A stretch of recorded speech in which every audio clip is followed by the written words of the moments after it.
Amigos, estoy muy complacida porque estoy acompañada de Ricardo Rafael. ¿Cómo estás, Ricardo Rafael? Me da muchísimo gusto estar aquí contigo, Igual, Clau. muchas Muy feliz. gracias. Porque además pues, es un hombre muy conocido, ¿verdad? No necesita mucha introducción. Pero ahora trae un libro que ya tuve oportunidad de ver un par de entrevistas y ya lo estoy empezando a leer, quiero decirles, que se llama El Mi Reinato. Y dice, El Mi Reinato, la otra desigualdad. A mí me gustaría, por empezar, a que nos digas qué es el término Mi Reinato, porque me parece muy creativo y me parece que se va a quedar a la posteridad. A ver, platícanos. Pues mira, normalmente el virreinato daba virreyes. Bueno, pues el virreinato es una estructura que da mirreyes. Entonces déjame decirlo, el régimen de valores o el régimen moral que ha estado generando este personaje, pues muy criticado y al mismo tiempo muy admirado, que llaman mi rey. Me puse a estudiarlos a ellos y luego me di cuenta que en realidad, como cuando uno está ante una piel con sarampión, yo estaba viendo las ronchitas, que son los mis reyes, pero que le valía la pena explicar era la enfermedad en su conjunto, Claro. el sarampión. Y gracias a ellos, gracias a sus síntomas, es que pude profundizar en mi reinato.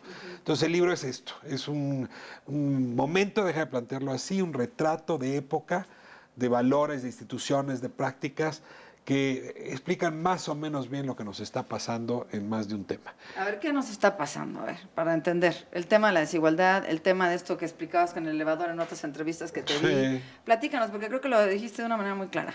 Mira, lo primero que te diría, el libro es Mi Reinato, la otra desigualdad, ¿no? ¿Y por qué la otra? Porque cada vez que pensamos en México en desigualdad, lo que hacemos es corremos a poner la cámara viendo de abajo hacia arriba. Y entonces tratamos de entender por qué este país es tan desigual mirando a quienes viven con mayor precariedad o con mayor pobreza. Pero alcanzamos a entender que esa circunstancia detestable de México en realidad se debe a cómo está la construcción social entera. Si subes la cámara y miras la otra desigualdad, es decir, la del penthouse hacia abajo, entiendes mucho mejor por qué se produce precariedad y pobreza y por qué el conjunto está como está construido hoy. Y en esa misma lógica, ¿por qué el país se nos ha vuelto tan violento? Estoy convencido que la peor de todas las violencias que tiene hoy México es la desigualdad.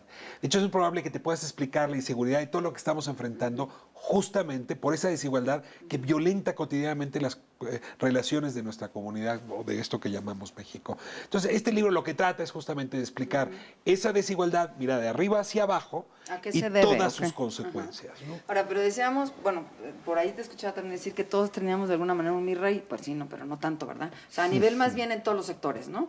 Dentro de la política, dentro de la sociedad misma.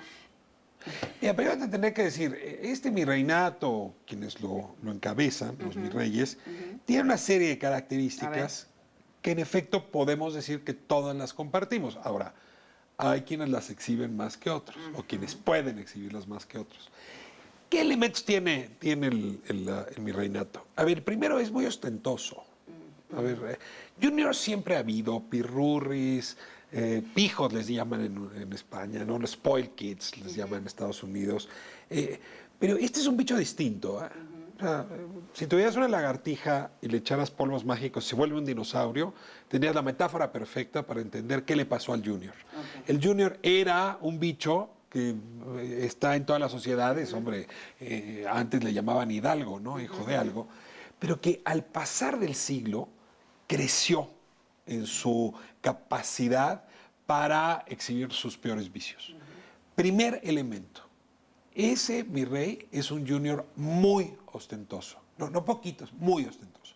Necesita exhibir el carro que se compró, los guaruras que tiene atrás. Necesita mostrar el reloj al punto donde ahora se lo ponen sobre el saco.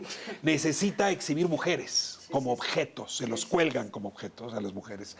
No, requiere exhibir sus viajes. Y además necesita de las redes sociales, porque es ahí donde públicamente exhibe el pecho desnudo y el colguije que se pone y la botella de champán de 5 litros, en fin. Hay una necesidad de ostentar, pero ojo, es una ostentación que tiene una racionalidad. Cree, y quizá tenga razón, que si ostenta, se puede rodear de impunidad. Es decir, de un halo que lo protege frente a sus consecuencias. Pero es que sí sucede, esa es la bronca. Si tú vas en un carro modesto y te cruzas una avenida y te pasas un alto, lo más probable es que si hay una patrulla cerca te detenga y o bien te ponga la multa o bien te pida una mordida. Si tú vas en un carro último modelo, de estos que barren pues arriba de los 800,000 pesos, y traes 2 carros de guaruras y te pasas un alto, lo más probable es que el policía de la patrulla se voltee para otro lado. Esto te da la razón con lo que acabas de decir. La ostentación te protege frente a la acción de la autoridad o te sustrae frente a las consecuencias. Ahora, estos 2 elementos requieren de un tercero. Pagar el carro de guaruras, el carro último modelo y la ostentación a la que he hecho referencia implica dinero, mucho dinero. Es difícil que una empresa construida con los años, con mucho esfuerzo, con capacidad de innovación, con inteligencia, te ofrezca la cantidad de dinero que se requiere para pagar ese nivel de impunidad y de ostentación. De ahí que es muy común que la manera como financian estas actividades los mis reyes sea con una fuente ligada a la corrupción.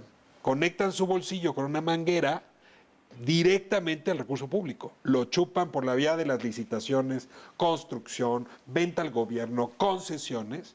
Con eso financian su impunidad y su ostentación. Y entonces empezamos ya a encontrar a ese conjunto de síntomas a los que hacía referencia del mi rey o del mi reinato. Ahora, estos 3 elementos se juntan con otros 3 que los digo muy rápido y que es el centro del libro.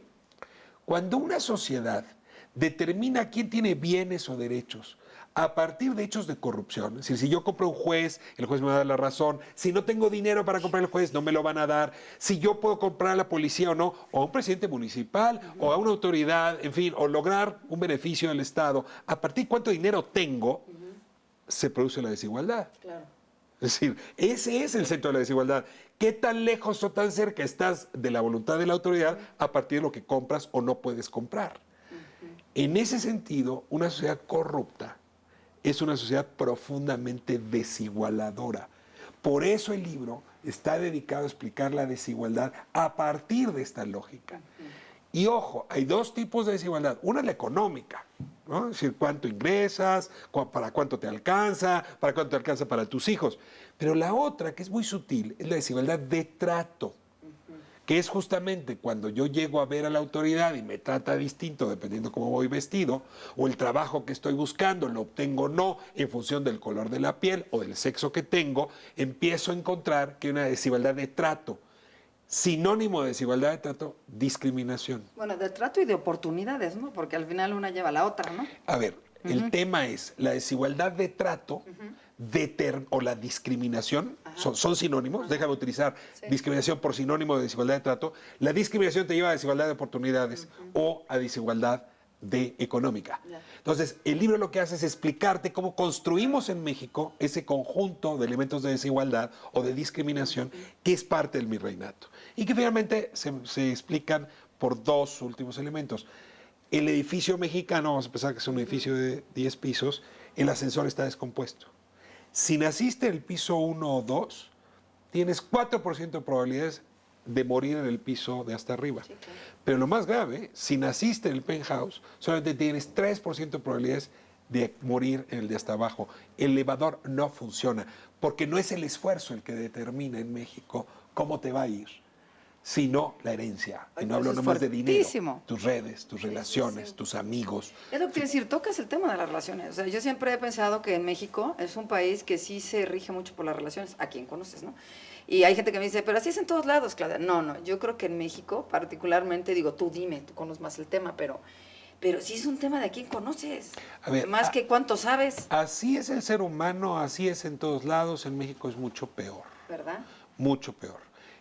A ver, claramente tú normalmente vas a buscar a los que se parecen a ti para contratar, pero el esfuerzo juega, ¿no? Incluso en México, entre los años 30 y los años 60 o 70, nos convencimos de que si ibas a la UNAM, aunque fueras el primero de todas las generaciones para atrás de tu familia, que ibas a la universidad, te iba a llevar a un lugar mejor, que si estudiabas mucho ibas a encontrar un buen trabajo, que si trabajabas mucho ibas a tener dinero, ibas a tener una buena vida.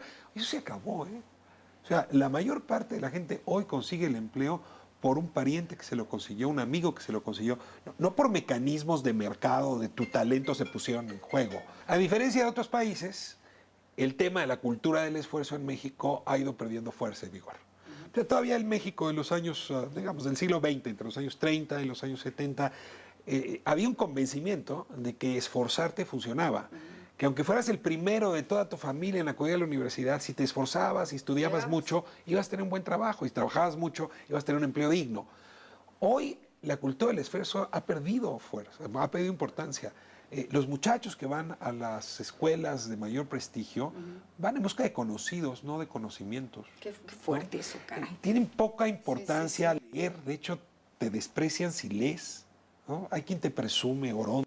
Jamás he terminado un libro.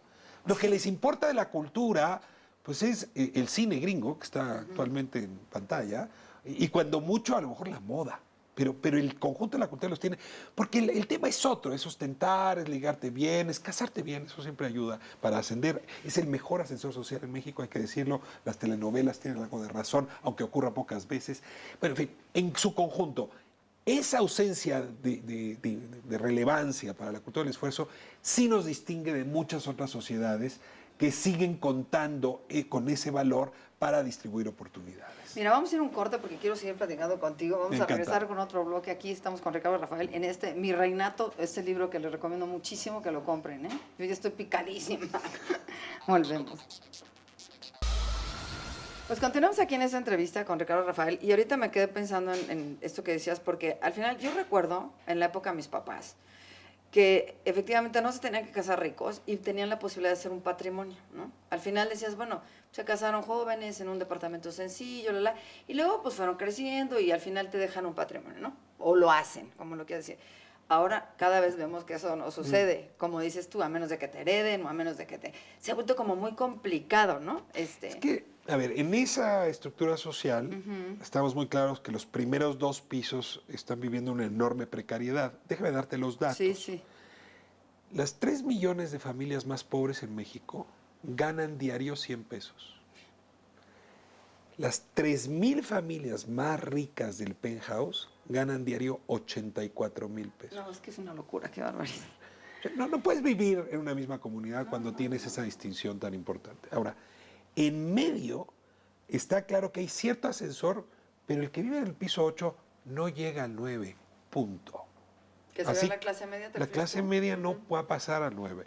Y es muy difícil que alguien que vive en el piso 2 pase al 3. Entonces está comprimida esa clase media. Clase media cuyo ingreso mensual promedio por familia es de 12,000 pesos. A ver, pongámoslo claro. Cualquiera que trae hoy ingresos arriba de 66,000 pesos mensuales está en el piso 10. Claro, convive con Carlos Slim, aunque la diferencia es grande. Sí, claro. Pero te insisto, convive con las familias que tienen ingresos por 2,5 millones y el que gana 66,000 pesos mensuales conviven. A ver, eso es más o menos lo que está ocurriendo. Y lo que observamos es que en el futuro va a haber una mayor concentración del ingreso, cada vez peor. Quien tenga hoy capital va a poder seguir controlando pues, la política y los negocios y las oportunidades.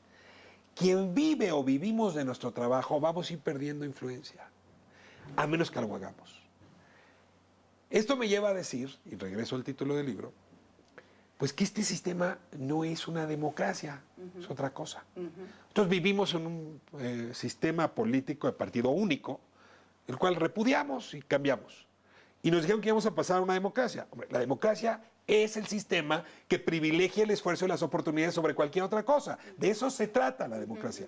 Cuando resulta que este régimen en el que estamos viviendo no privilegia ni el esfuerzo ni las oportunidades, entonces, ¿qué es?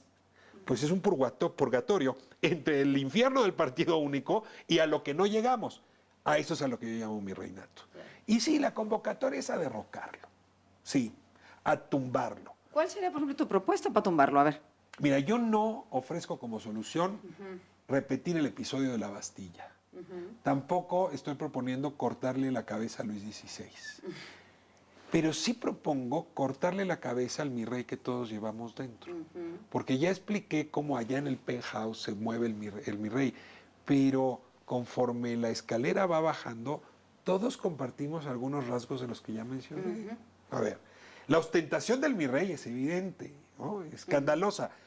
Pero la familia que tiene pocos recursos y que va a hacer la fiesta de 15 años para su hija y va a invitar a 600 gentes y se va a endeudar 7 años para podérsela pagar, ¿por qué está haciendo esa fiesta?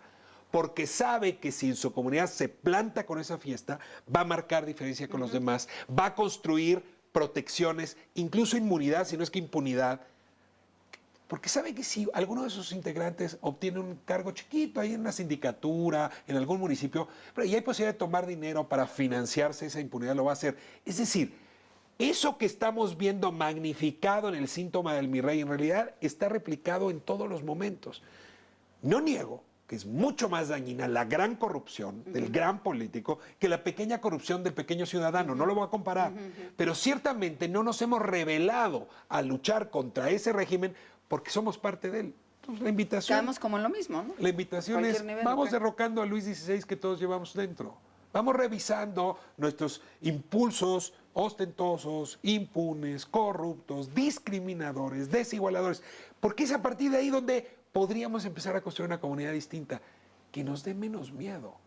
Ahora, pero eso es a partir de nosotros, pero a partir de las cabezas de arriba, de esos 3 millones de familias o de esos de los que tú hablas, esos, ¿quién les quita lo mi rey? Mira, hay una discusión que yo te pondría en 2 términos. Uno, ya te explicaba la construcción: ostentación, impunidad, corrupción, desigualdad, discriminación, elevador que no funciona y educación.